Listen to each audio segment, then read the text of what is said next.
You have questions, we have answers. This is Jane Miller.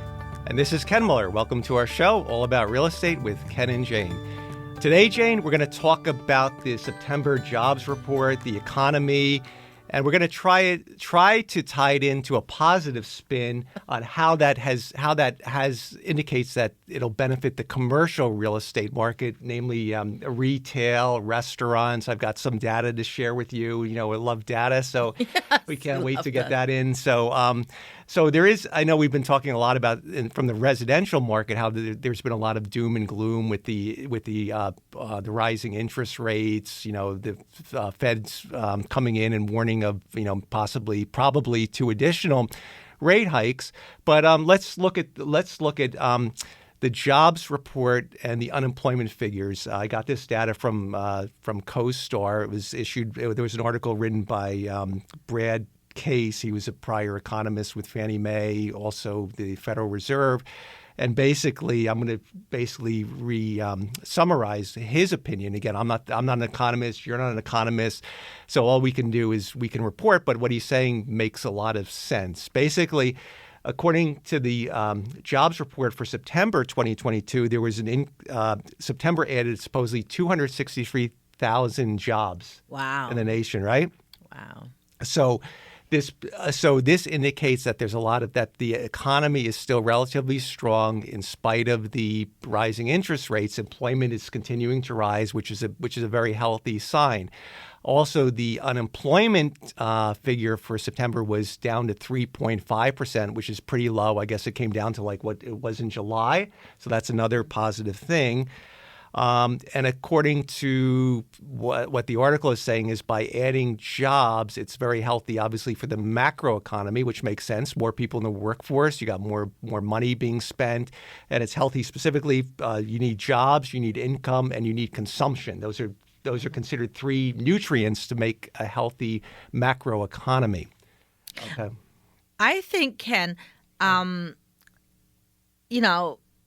hate it or not, the COVID, the pandemic, changed a lot of people's, perception of life, right?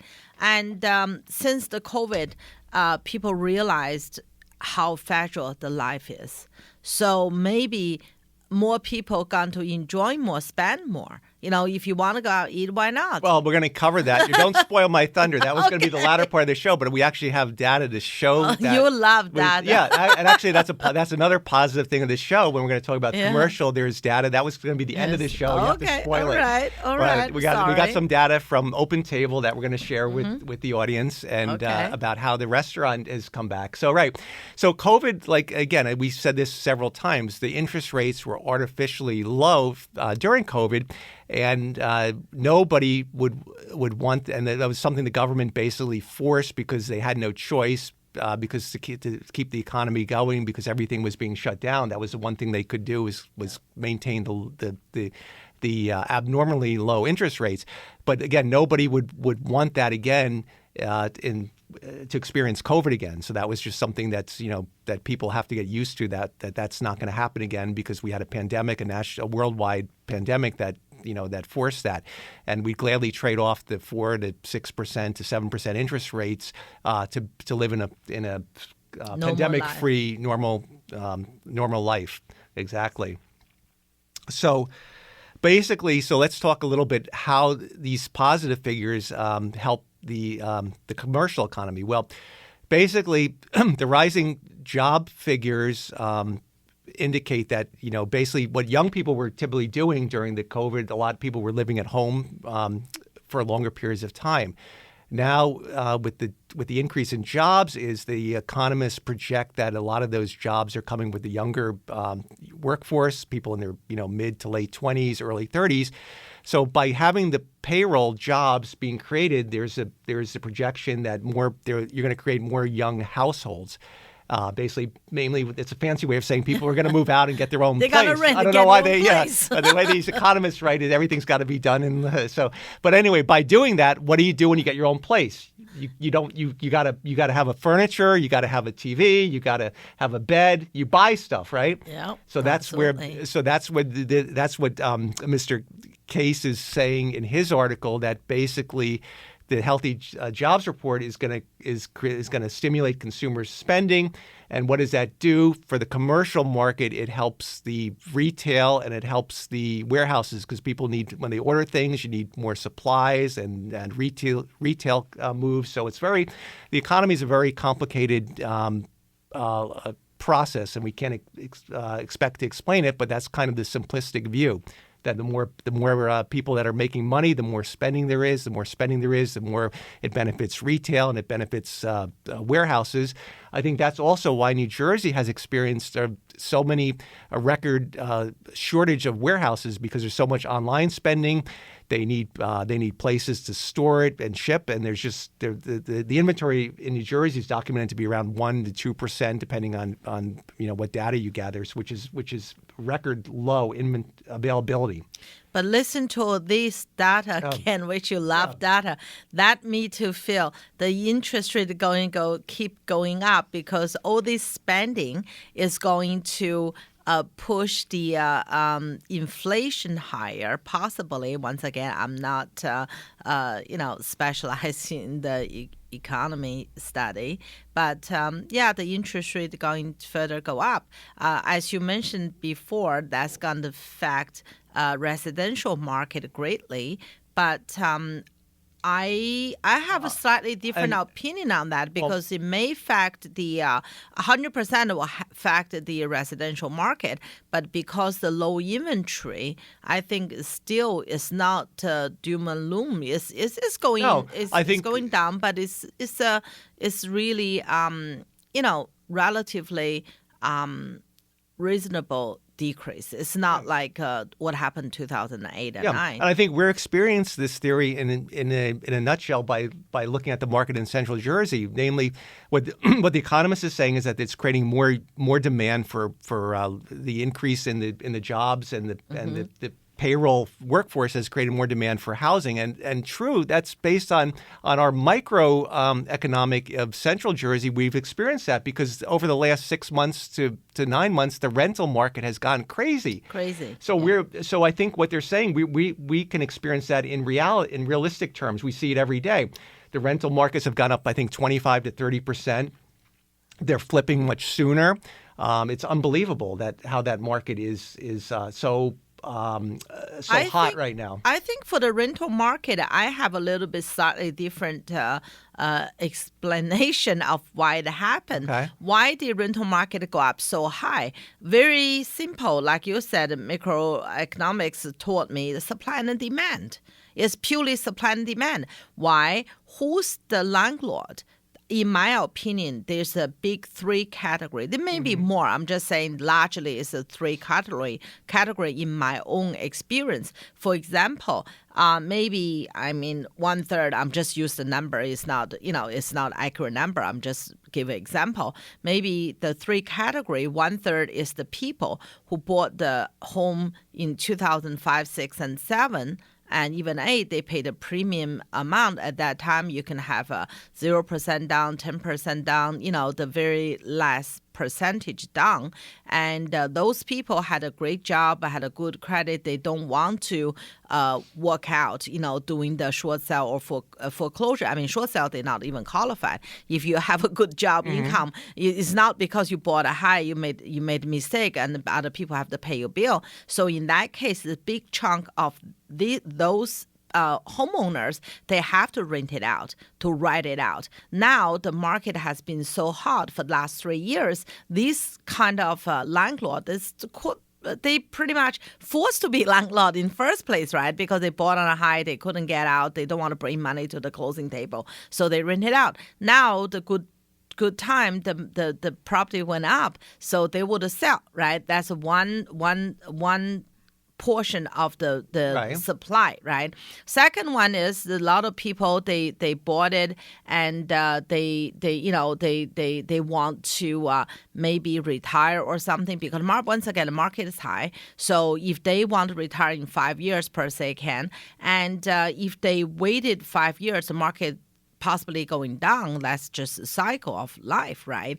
And then they may sell now, get a higher number rather than wait a few years. Because if you wait for a few years, when the market is going down, whatever the rent profit you make is pretty much gone. And plus, a lot of people really don't have extra money to plan for their retirement, buy a property in out of state, another area, right? So they may have to sell the investment property to get a down payment to purchase. I mean, a lot of new construction in Carolina, in Florida, and other area, right, for the seniors. So they may well have to do that. So that's another chunk of the homeowners will sell. And if the supply is reduced dramatically and the demand, on the other hand, is increasing, like you said, the job figure, people get a job, they have to move out from home and come, to rent and to buy. Also, during the COVID, a lot of people work from home or they move away. They just doing online. It doesn't matter. You're doing it, down the shore, watch the sunset and to get your job done. Now you have to go back to the office. So obviously you want to be closer to work. Those people have to come back to the market looking for rental or to purchase as well. So that's. I agree with you, but I think, like what I said, a lot of this does come down to the increase in the workforce because you need the money and the payroll. So that's one element of the whole complex economic cycle, and that's creating the demand. That's why the demand is exceeding the supply, and hence the pricing is being driven up for them. Absolutely, rental, yeah. I totally agree with you. But what I say is, in addition of what you said, maybe the supply has reduced, so the demand, as you said, is going up. So the supply, it creates a perfect storm for the rental price increases. All right, that's right. That sounds good. All right, we're going to take a short break, and we'll be right back after these messages. Okay, welcome back. We are discussing how the rental market has gone crazy, and we think basically it comes down to the demand exceeding the supply, and there are various reasons for that. Like we covered the increase in the workforce, the young bees wanting to move out and get their own place. People, it's about time. Time, right? Also, people having to maybe relocate to be closer to work now that the COVID pandemic has basically come to an end. So the employers are saying, well, you can't be down in Miami and doing the job up in New York. Get back up here to the cold weather and get into the office a few days a week. Yes. So there's a lot of different factors. So the employment numbers also show a continued recovery in the leisure and the hospitality services, which is a good sign. So meaning that people are spending money on going to restaurants, traveling. I think we know from the airline industry that the flights are certainly expensive, right? And they're booked pretty well. So that's another positive economic recovery indicator, which is good. I think it's an indicator also if you lock people up so long and they just want to get out. And especially recent month, the U.S. dollar has been strengthening. So make it relatively cheaper despite of the increase of the air flight ticket. It's still cheaper to travel Europe. I have so many clients share their photos in the WeChat, in the Facebook, in all the social media about the beautiful picture. They in Ireland, they in Germany, they in France, they in everywhere basically, and having great time. Sometimes I watch their posts. I said, oh my God, I mean, obviously we can't go that long because of the job and everything. So, but it's really jealous of them. Right. Yeah, they have a great time. So the Fed is looking at this, and I'm sure their economists are looking at the strength of the U.S. economy and the jobs growth, and they're thinking, well, you know what, the inflation now they feel comfortable and probably will continue to raise the rates at the two next meetings because they feel the economy can handle it, can take it. Basically, without putting us into a deep recession. A lot of time, right, Ken? We don't know whether they're gonna put us in inflation, in the depression, the recession or not, really, because you read one post, they say yes, one post is no. But at the end of the day, my basic knowledge from the college many years ago taught me the inflation is a bigger tiger. we have to keep that in control. I remember a long time ago, I think 2000 or somewhere down that time, 25 years ago, my mom and I went to Turkey for a dream vacation that time. And I saw $250,000 bill. Yeah. I said to the guy, I said, what's that? What I can get for that $250,000? He looked at me. He said, "Well, you can use that when you go to the bathroom." So a burger is like millions. Yeah, it's millions. I thought, oh my God, make me feel like. Well, the important thing is how far did the Australian or whatever currency you were exchanging go? That's the main thing. If your currency is strong, it doesn't matter. Like if the dollar is worth $1 million, whatever, then it's. I had to tell you, Ken, I'm such a lucky person. Then you're really a millionaire in terms of if you live in Turkey, right? That's right. When I went to Turkey, we had college friends living there. So when we got there, thank God that we stayed with them. So this really didn't cost me anything. So I only had a very small change. That's why I noticed $250,000. And that was really great experience, but inflation is really that's really worried. Right, and that's why the consensus of the economists out there is that the Fed will most likely raise the rates in the two remaining meetings they have left for for 2022. But again, it's going to depend upon the I guess the CPI data and get and how and if they have if their prior rate hikes are working or not. If it hasn't curbed the inflation, then you can expect additional rate hikes. Well, I can't wait to listen to more data from you. Right, exactly, right.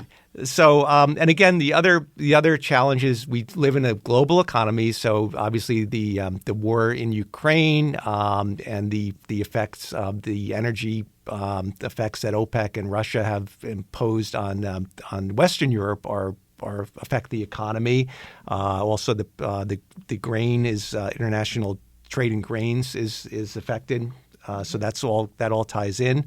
But like we said, however, the jobs report, at least for September 2022, for the U.S. economy is healthy, and we'll have to wait and see how the rest of the year and the next continues. year to pan it out. Yeah. Mm-hmm. Right. Yeah. But I have some good news I wanted to share. This was also published on CoStar about some job creations. BMW, the German car manufacturer, they have a plant in South Carolina where they manufacture the cars. So they're investing $1.7 billion into the South Carolina plant. They're basically going to invest $1 billion of that money into their existing plant in Greer, South Carolina, to make electric cars. Their goal is to have 6 electric models ready by 2030, and then they're investing the remaining $700 million to construct a new plant about 12 miles away. That's going to be for the battery where the batteries cells are assembled. Yeah. So there's a lot of money. They expect that's going to create about 11,000 additional jobs for the workers in South Carolina. So the governor is very happy about that, and that's some positive news. How about us? Well, we have that's true, but that's we're talking on the commercial real estate in general. That's a good sign, and the. What else I want to say on this? They have an annual capacity of about 450,000 vehicles.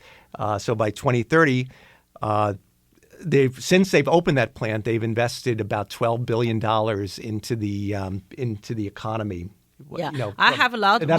I'm sorry, but that plant has been open for about 30 years, since 1994. Yeah, we have a lot of clients recently moving to Carolinas. Yeah, right. The jobs and the Carolina, Texas is a lot of new opportunities out there. And just hope our New Jersey government can fund some new niche for our state, create more new jobs and opportunity. Yeah, for our residents. And it's very interesting because this is how the economy works on a macro level. It's all interchangeable because BMW is going to source their battery supply from this company called Envision AESC, which stands for Automotive Energy Supply Corporation. And Envision AESC was originally started in 2007 as a Japanese three Japanese companies, and I guess Nissan used to be the majority shareholder. And then in 2018, it changed name from AESC to Envision AESC, and Envision is now the majority owner is Chinese. However, they have an existing plant in Tennessee, and they're building another battery plant in Kentucky. So they're putting about $2 billion. They announced in April that they're going to invest $2 billion into the Kentucky plant. So that's going to stimulate jobs. So you have a lot of the economy is globally affected. You have foreign entities involved, but like BMW, like Mercedes, like AESC, they're investing in U.S. manufacturing of their products. So that's a benefit. That's a win-win benefit for the United States economy. I think Tesla probably going to pull back their manufacture more back to the state because in Germany they have a lot of difficulty due to the uncertainty in Europe. So I think I heard something Tesla may pull back to produce in America. Yeah. All right, that's all good. So we promised you something on restaurants, and that's I know dining out is a very that's my specialty.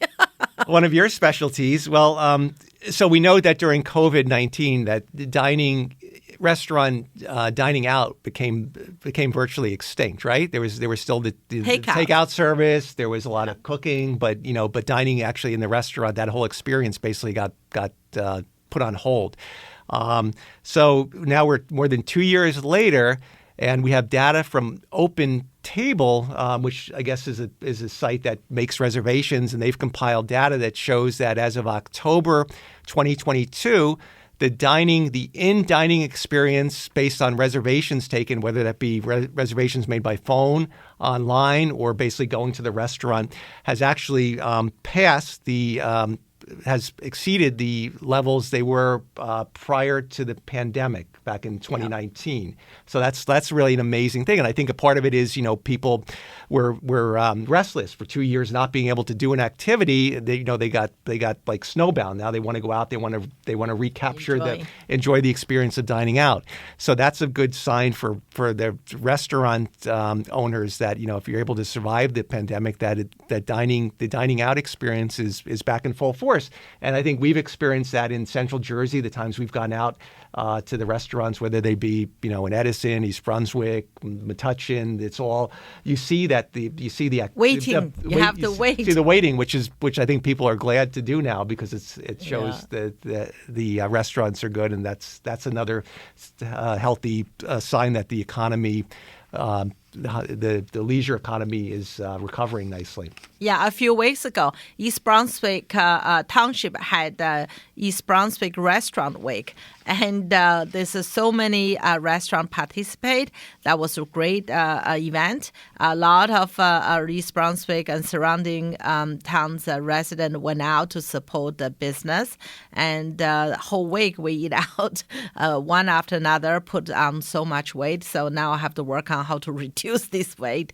But that's a great job. A big shout out to East Brunswick and all the restaurants participated in the restaurant week. Right, and a big shout out to all the listeners out there that go out and support your local restaurants, your local vendors. Everybody's worked extremely hard, and the last 2 years were unbelievably hard on so many businesses, especially the small businesses. So whatever you can do to support them is, I'm sure they'd greatly appreciate.